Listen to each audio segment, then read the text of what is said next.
제가 교수님이 쭉 들어보니까 이 디지털 헬스 기술의 발전이 약국에 어떤 영향을 미칠지 그게 또 네. 궁금합니다. 네, 일단은 흐름과 체계가 세계 주요 국가들의 정책 방향이 이런 디지털 헬스케어를 이제 확장시키는 쪽으로 지금 나아가고 있습니다. 그 이유는 사실 뭐 잘 아시겠지만 이제 인구 고령화, 그 다음에 이제 그로 인한 만성 질환자의 증가, 그로 인한 이제 사회적 부담의 증가. 그러니까 어느 정도 선을 넘어서면 국가에서 이제 이분들을 커버해 줄 수 있는 그런 맞아요. 역치를 넘어서게 되는 거죠. 그래서 그 문제를 해결하기 위해서 이제 디지털 헬스케어 기술을 통해서 보다 효율적인 관리를 하겠다. 뭐 우리나라 그 상황을 보더라도 뭐 잘 많이 들어보셨겠지만 2025년에 우리나라가 이제 초고령 사회 진입을 앞두고 있습니다. 초고령 사회라는 것은 인구의 20% 이상이 65세 이상이 되는 그 시점이거든요. 그래서 이미 일본은 거기에 도달해 있고 이제 우리나라도 초고령 사회 진입을 앞두고 있는 상황에서 지금 이제 건강보험 체계가 더 건전하게 지속적으로 유지하기 위해서 이제 많은 고민을 하고 있는데 그 고민의 일환으로 한국건강증진개발원의 그런 사례처럼 그런 공공형 디지털 헬스케어 사업을 진행을 하고 있죠. 이렇게 이제 진행이 되고 있는 이제 그림을 보시게 되면 이게 이제 결국은 의료기관 쪽으로도 이제 뻗어 나갈 거라 생각이 들거든요. 그것이 결국은 이제 수가 체계로 이어지고 일단 수가가 있으면 병원에서는 이것을 적극적으로 수용할 수밖에 없는 그러겠죠. 그런 환경이 열릴 것이고 그렇다면 이제 병원에서 그렇게 활용하고 있는 시스템을 약국에서는 과연 그때도 멀리 해야 될 것인가 그런 고민에 빠질 수 있을 거라는 저는 생각을 하고 있습니다. 그 교수님 말씀 들어보니까요, 이 건보공단 입장에 보면은 네. 재정의 건전성을 위해서 그 효율을 되게 중요시할 것 같은데 디지털 기술 발전으로 최대한 효율을 높이고 비용은 적게 들게 노력하고 있는 현재 상황에서 이 계속 약국이 도태돼 간다면 우리가 여론도 악화될 것이고 정부에서 봤을 때도 약사한테 우리가 왜 수가를 책정해 줘야 되나 이런 문제에 봉착할 수도 있을 것 같아요. 그 난관에. 그래서 이렇게 디지털 기술이 개발된다면 저희가 여기에 맞게 뭔가 올라타고 또 수가도 또 새로운 수가 모델이 나올 수 있는 또 그런 방법이 있지 않을까요? 그리고 그 이제 지역 약국에 미치는 디지털 헬스케어에 대한 영향을 지금 얘기를 하고 있는데 제가 듣기로는 교수님의 연구 과제가 그 이런 디지털 헬스케어 기술을 이용해서 지역 약국에서 어떤 환자들을 관리하는 이런 것들을 연구한다고 들었는데 교수님 연구 과제를 조금 간단하게 설명 좀 부탁드리겠습니다. 네, 사실 제 연구 과제는 이제 앞서 말씀드린 여러 가지 디지털 기술들을 이제 약국에 도입한 연구라서 사실 방금 설명드린 내용 체계가 그대로 약국에 적용이 되었다라고 보시면 될 것 같고요. 그래서 이제 IoT 연동 디지털 플랫폼이라는 것을 활용을 해서 그 플랫폼을 통해서 약사님이 환자를 어떻게 보면 모니터링 할 수 있는 이게 이제 원격 개념도 같이 복합이 되어 있거든요. 이게 대면 플러스 비대면 그게 원격인데 그런 형태로 이제 진행이 되고 이 플랫폼을 통해서 이제 복약, 그다음에 식이, 운동 이런 것들을 상담을 해서 환자 개별적인 어떤 위험 인자에 맞춰서 저희가 이제 상담을 양료 서비스를 제공하는 체계라고 보시면 될 것 같고 이제 이게 우리가 사용한 디바이스, 그다음에 어플, 이 플랫폼 형태이고요. 그리고 이것을 통해서 저희가 분석을 했더니 이제 12주 동안 저희가 중간 분석을 했습니다. 저희 24주 동안 진행을 하는데 3개월간 자료를 분석을 한 결과 당화혈색소하고 공복혈당, 콜레스테롤, 그다음에 트리글리세라이드 수치까지 이제 통계적으로 유의하게 되게 감소한 효과를 보여주고 있습니다. 그래서 약사님들께서 고생은 많이 하셨지만 이 결과를 보고 되게 지금 뿌듯해하고 계시고요. 이제 마지막 남은 3개월 결과까지도 잘 어떻게 보면 이끌어 주시길 기대를 하고 있습니다. 네. 어떻게 보면 되게 고무적인 성과네요. 그 약사가 주체가 돼서 뭔가 이런 그 당뇨병 같은 만성질환 관리를 할 수 있다는 걸 보여주는 사례가 될 수 있으니까. 네, 그렇습니다. 그러니까 제가 한 가지 아쉬웠던 부분이 이제 저는 병원 약사로 한 12년, 13년 정도 이제 근무를 하다 보니까 병원 시스템에 익숙해 있는 상황이었거든요. 병원은 임상 검사 수치를 같이 공유를 하기 때문에 환자를 이제 복약 지도를 하거나 환자 상태를 점검을 할 때 항상 임상 검사 수치를 같이 볼 수 있는 그런 환경이었거든요. 근데 지역 약국은 약물 관련 정보만 다룰 뿐이지 사실 이런 임상 검사 수치나 이런 부분은 다루지 못했던 다룰 수가 없죠. 환경이었는데 약국에서 이제 이런 성과를 얻었다는 것은 뭐 상당한 의미가 있는 결과이지 않나 생각이 듭니다. 그러니까 이런 디지털 헬스케어를 어쨌든 그 지역 약국에 접목을 하게 되면 약사의 어떤 직능이 좀 더 고도화되고 더 전문화되고 그렇습니다. 강화가 되는 그런 효과가 있다는 거네요. 그리고 생각해 보시면 사실 스스로 환자를 바라보는 자신감 그런 게 훨씬 더 올라가지 않을까요? 저는 그럴 것 같아요. 왜냐하면 더 환자가 명확하게 보이거든요. 그렇죠. 객관적으로 보이고 네. 그런 부분이 있기 때문에 앞으로는 이 데이터를 환자가 들고 다닌다면 네. 그 데이터를 익히는 것보다는 적극 활용했을 때 이건 수가나 어떤 그런 걸 떠나서도 내가 환자를 보는 자신감 상승에 훨씬 더 도움이 될 수 있는 체계라고 생각이 들고요. 그래서 그 데이터를 이제 마이 데이터죠. 마이 데이터를 더 잘 활용할 수 있는 방법은 무엇인가? 네. 그리고 이것을 활용했을 때 어떻게 지역 약국에서 만성 질환을 관리할 것인가가 저희 다음 연구 주제이고요. 이 치료 중심, 병원 중심, 혹은 보건소 중심의 이제 보건의료 체계가 지금 한계 상황이기 때문에 약국도 여기에 같이 함께 동참을 해서 약사의 역할이 필요한 부분들이 상당히 많거든요. 사실 이 사업 체계 안에서. 근데 그 부분을 약사님 참여를 못 하고 계세요.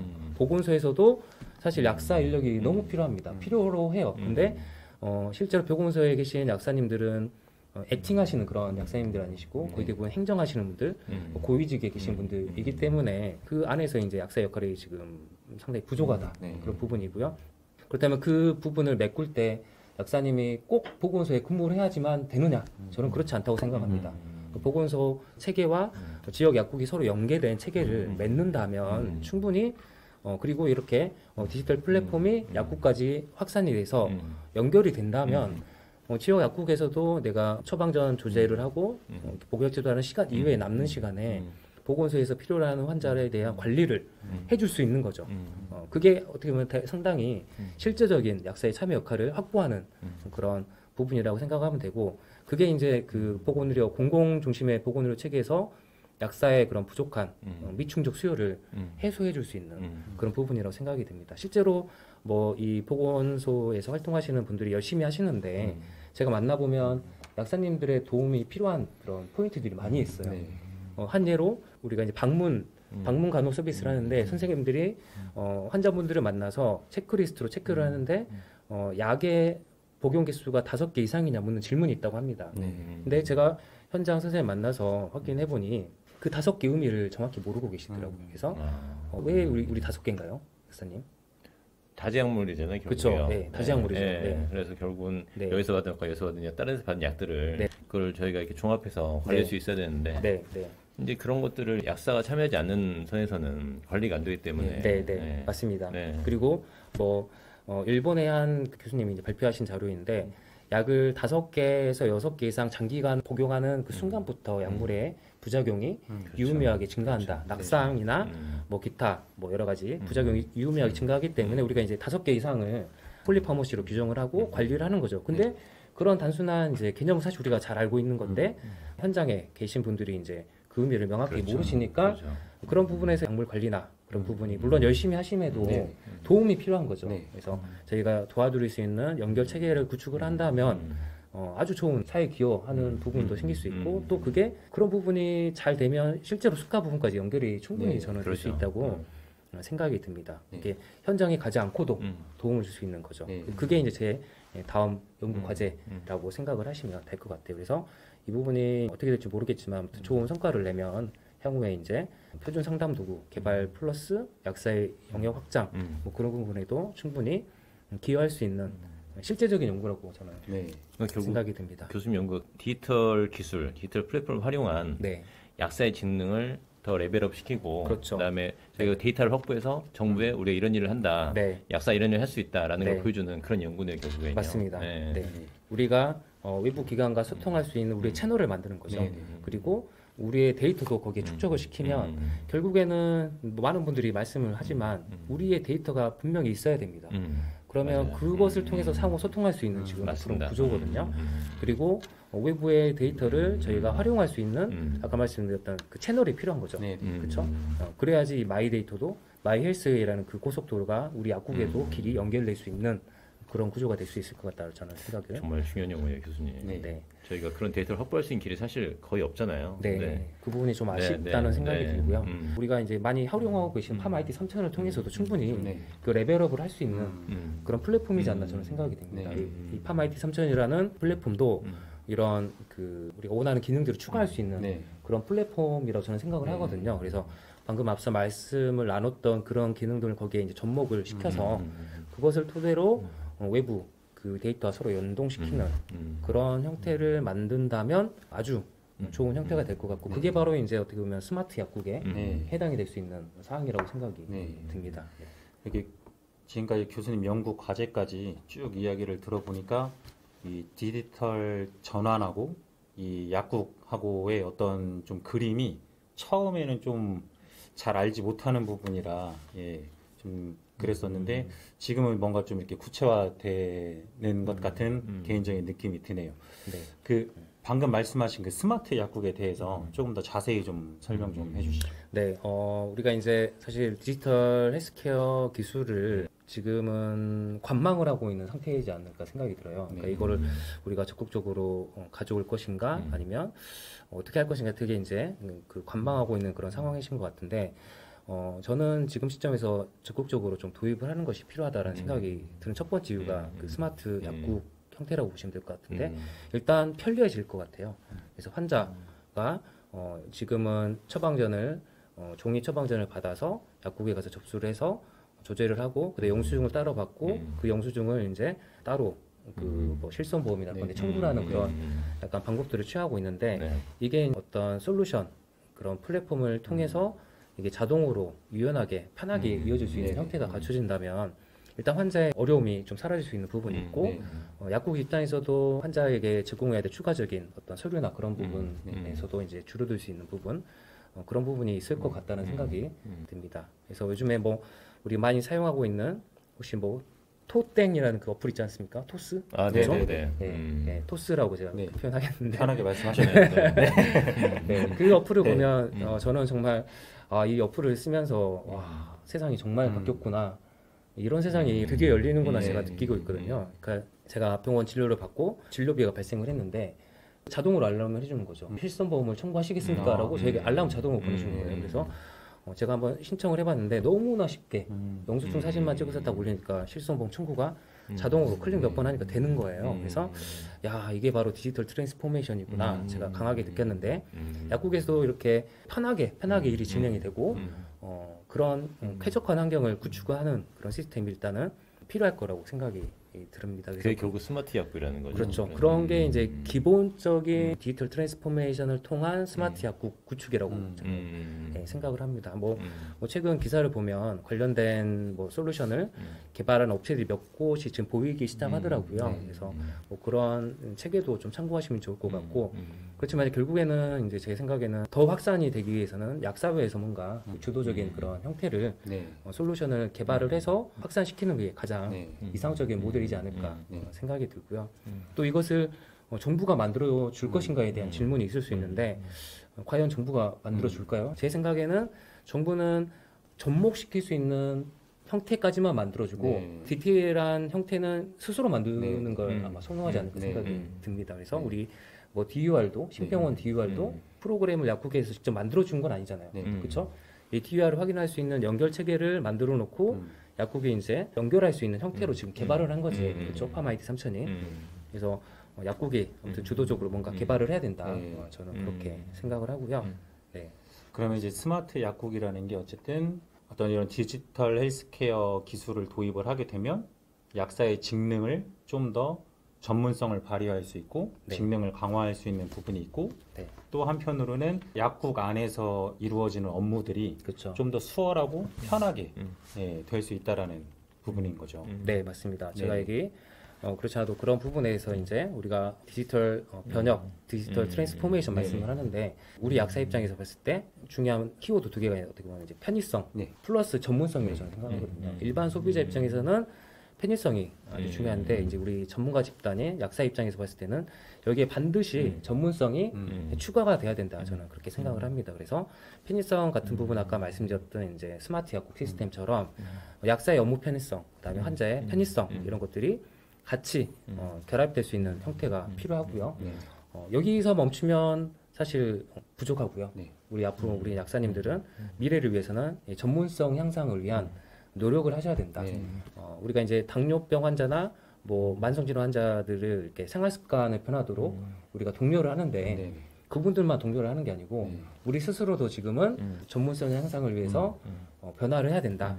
근데 이 부분은 사실 디지털 기술을 활용하더라도 이 체계 자체가 어떻게 보면 환자와의 접촉을 더 늘리고 환자에 대한 더 관심을 필요로 하는 그런 업무를 강화하는 그걸 잘하기 위해서 나의 역량을 더 이렇게 확장시켜주는 그런 기술이기 때문에 여기는 조금 더 이제 편의성보다는 약사님들의 노력이 좀 필요할 수도 있다. 그래서 전문성 향상 측면에서는 어떻게 보면 이제 약국 전용 EMR 같은 체계, 그러니까 단순히 약물 투약 그 기록, 조제 기록만 남는 것이 아니고 거기 플러스 환자의 기타 임상 기록까지 기록될 수 있는 또 약사님의 중재 기록도 같이 기록될 수 있는 그런 EMR이 구축이 되는 것이 필요하고요. 그래서 약사의 활동에 대한 이제 객관성을 높이기 위해서 또 임상 검사 수치도 환자분이 들고 다니잖아요. 그렇죠? 그러면 그 정보를 여기 보관을 하고 개인정보 동의 절차를 거쳐서 그렇게 하는 거죠. 그 다음에 또 이제 디지털 기술을 활용을 해서 이제 환자 관리, 모니터링이 이제 가능해집니다. 우리 이제 코로나 백신을 맞고 나서 하루나 이틀 뒤에 문자가 오잖아요. 이상이 없으신지 뭐 그런 역할을 우리 기술을 활용해서 약국에서 확인 문자를 보내는 것이죠. 그런 것들이 이제 가능하고 그러면 이제 추가적으로는 이제 뭐 어플이 또 개발이 되면 복약 수능도 체크, 또 약물 이상 반응 확인, 플러스 이제 건강 증진 서비스까지 이어질 수 있는 그런 전문성 향상 측면에서의 약사 업무 확장 방향성을 가지고 우리가 접근할 수 있지 않을까 저는 생각을 합니다. 그러면 교수님, 네. 이제 지금까지 얘기를 종합해 보면 어쨌든 이런 디지털 트랜스포메이션은 약국도 피해갈 수 없는 흐름이고 또한 이런 시스템을 이용해서 약국이 스마트 약국으로 이제 변혁을 해야 예, 이 사회가 요구하는 어떤 약사의 직능으로 국민들을 설득할 수 있는 이런 데까지는 이제 이해가 됐는데 그러면 이제 어쨌든 실질적으로 약국 안에서 이런 디지털 헬스케어 기술을 이용해서 환자의 어떤 건강 관리를 하려면 그 환자의 정보를 개인 정보를 어쨌든 약국이 이용할 수 있어야 되잖아요. 근데 요즘은 뭐 이제 개인 정보에 대해서 되게 민감하니까 간단히 뭐라도 하려면 다 정보 제공 동의를 받아야 되는데 약국에서 그런 환자의 개인 건강 기록이나 개인 정보를 이용할 수 있나요, 지금? 지금 뭐 여러분들이 이제 처방 정보를 약국이 사실 이제 보관하고 계시잖아요. 근데 혹시 환자분이 오셨을 때 개인정보 제공 동의서 받아보신 적 있으십니까? 아니요. 없으시잖아요. 없으시죠? 그 말씀은 그 정보는 활용할 수 없는 정보예요. 어떻게 보면 이제 청구 목적일 뿐이지 그 이외의 목적으로는 사용할 수 없습니다. 만약에 그 정보를 활용하려면 개인정보 제공 동의를 받아야지 할 수 있는 거고요. 앞으로는 이제 이런 개인정보 제공 동의 서비스 절차를 손쉽게 할 수 있는 그게 이제 아까 말씀드렸던 스마트 약국 시스템에 들어가지 않을까 생각이 들고요. 그런 형태로 약국에서도 이제 정보를 동의를 얻어서 활용하는 방법 그런 것들이 있고 우리 리본에도 사실 리본하면 다 개인정보 제공 동의서 쓰지 않습니까? 그런 형태로도 이제 약국에서도 그것을 단순하게 할 수 있는 방법 그런 것들을 이제 개발을 해서 한다면 지금 이미 아는 사람들이 들고 다니고 계세요. 저도 들고 다니고 있고 다 들고 다닙니다. 바로 활용할 수 있어요. 네, 교수님께서 이제 약국에서도 충분히 어떤 개인의 건강 기록들을 활용할 수 있다고 말씀을 주셨는데 사실 아까 앞서 말씀 주신 것처럼 뭐 마이데이터나 이런 개인 건강 기록들을 이용해서 어떤 기업들이 어떤 건강 검진 데이터를 보고 이런 영양제를 추천해주는 이런 기록들이 있다고 말씀을 해주셨잖아요. 근데 이제 최근에 어떤 닥터나우 같이 이런 시스템에 사적 기업들이 끼어드는 거에 대해서 저희 약사들이 되게 고뇌가 깊은데요. 이런 사기업의 어떤 개입 없이 개인 건강 기록들이 공공성이 보장된 어떤 정부가 주도하는 이런 시스템이 있는지 그게 좀 궁금합니다. 네, 안타깝게도 제가 아는 사원에서는 그 부분을 해소시켜 줄 수 있는 이제 정부의 어떤 그 플랫폼 자체는 없다고 제가 알고 있고요. 그 부분을 이제 해소하기 위해서 이제 가장 나서야 될 역할자는 약사회라고 저는 생각을 하고 있습니다. 그래서 기업과 경쟁할 수 있는 약사를 대표할 수 있는 어떤 플랫폼 그래서도 만들어야 되는 거죠. 그 기능을 할 수 있는 플랫폼을 제가 이제 아까도 말씀드렸지만 IT 전문가가 아니라서 그것을 개발하는 게 얼마나 많은 힘과 노력이 들어가는지 사실 모르겠지만 제 생각에는 우리 약사님들이 충분히 어느 정도 이제 투자를 조금 한다면 단시간에 그런 시스템 구축을 해서 활용할 수 있는 그런 부분이지 않을까 저는 생각을 합니다. 어차피 그게 이제 컴퓨터 프로그램이기 때문에 네. 그런 것들을 할 수 있는 전문가를 채용을 하던가 아니면 외부 기업에게 그 프로그램을 만들도록 사업을 줘서 그것을 이제 받아서 우리가 약사의 것으로 만드는 뭐 그런 방법도 있을 수 있을 것 같고요. 지금 뭐 닥터나우나 뭐 기타 여러 가지 플랫폼들이 있는데 너무 거기에 위협감을 느끼실 필요는 없다. 충분히 제 생각에는 약사회도 지금부터 집중한다면 네. 예, 역량이 저는 충분히 거기를 앞설 수 있는 플랫폼을 만들 수 있는 능력이 된다. 저는 그렇게 희망을 가지고 지금 네, 네. 생각을 하고 있습니다. 네. 그러니까 정부가 어떤 주도하는 그런 시스템은 네, 사실 기대하기가 어렵고 그렇죠. 한계가 있는 거죠. 네, 네. 네. 그리고 네. 어떤 이런 사기업들이 먼저 주도적으로 네. 이런 플랫폼 시장을 네. 장악하게 되면 네. 우리 약사들은 종속될 수밖에 없으니 네. 이제 공공성을 보장한 우리만의 그렇죠. 약사회가 네. 주도한 플랫폼이 꼭 필요하다는 말씀이시죠. 그 부분이 네. 사실 민초 약사님들도 많이 계시잖아요. 네. 사실 그분들에게 그런 지원이 가장 필요하지 않을까. 뭐 나만 잘 사는 약사면 안 되잖아요. 네. 같이 어느 정도 우리가 직능의 수준을 유지하기 위해서는 같이 다 어떻게 보면 환경이 개선이 되고 해야 되는데 1인 약국 하시는 분들 같은 경우에 그런 시스템에서 이제 소외될 수 있기 때문에 그분들 생각에서도 약사회가 이런 투자를 좀 해주시면 네. 하는 저는 바람을 가지고 있습니다. 네. 네. 교수님 말씀 쭉 들어보니까 진짜 디지털 트랜스포메이션이 정말 눈앞에 다가왔고 그래서 더더욱이 약사 주도의 어떤 공공성이 보장된 플랫폼 개발이 정말 시급하다는 좀 생각이 듭니다. 네. 네.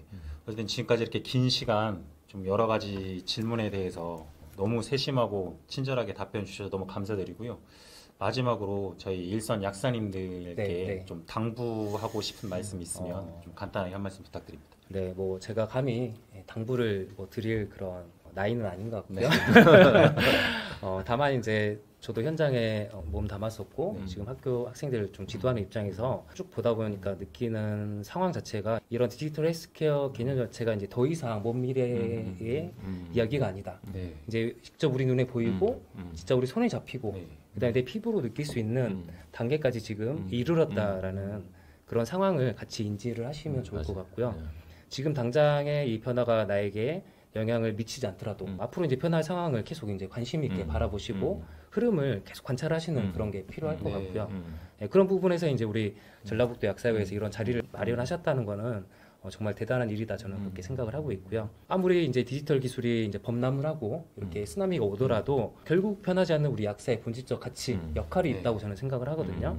그런 고민을 그럼에도 불구하고 약사가 해야 될 일, 그 본질적 가치, 그것은 무엇인가를 이제 계속 고민을 하시고 그것을 발견했다면 거기에 집중을 하시고 그 집중된 역량을 더 강화하기 위해서 디지털 헬스 기술을 활용하는 방향으로 가시면 좋겠다. 저는 그렇게 생각을 합니다. 또 마지막으로는 지금 아직 이제 보편화된 그런 기술이 아니기 때문에 이제 관련 시범 사업들이 앞으로 많이 있을 것 같아요. 그럴 때 이제 적극적으로 참여를 해주시고 그리고 이제 약국이라는 이 독립된 섬에만 갇히지 마시고 반드시 외부 기관과 소통 채널을 만들어서 의사 집단, 그다음에 보건소 혹은 이제 간호사 선생님들 이렇게 다양한 영역과 소통 채널을 만들어서 그분들과 교류를 하면서 결국에는 나중에는 약사 단독이 아니고 그 팀의 일원으로서 커뮤니티 케어 관점에서 약사도 역할을 소화할 수 있는 그런 부분이 저는 열렸으면 하는 바람이 듭니다. 네. 네. 네, 정말 이런 변화가 좀 빠른 이런 시대에서 저희가 어떤 현안에 대해서 정확하게 인식하고 또 그런 변화가 어떤 방향으로 진행되는지 좀 깨어서 이런 흐름들을 잘 캐치를 해야 또 저희가 새로 변화되는 환경에서 어떤 이런 직능을 발휘하면서 나아갈 수 있을 거라는 좀 생각이 듭니다. 네. 그러면 오늘 대담은 여기까지 마치겠고요. 다음 시간에는 또 새로운 현안에 대해서 또 논의하는 시간을 갖도록 하겠습니다. 지금까지 시청해 주셔서 감사합니다.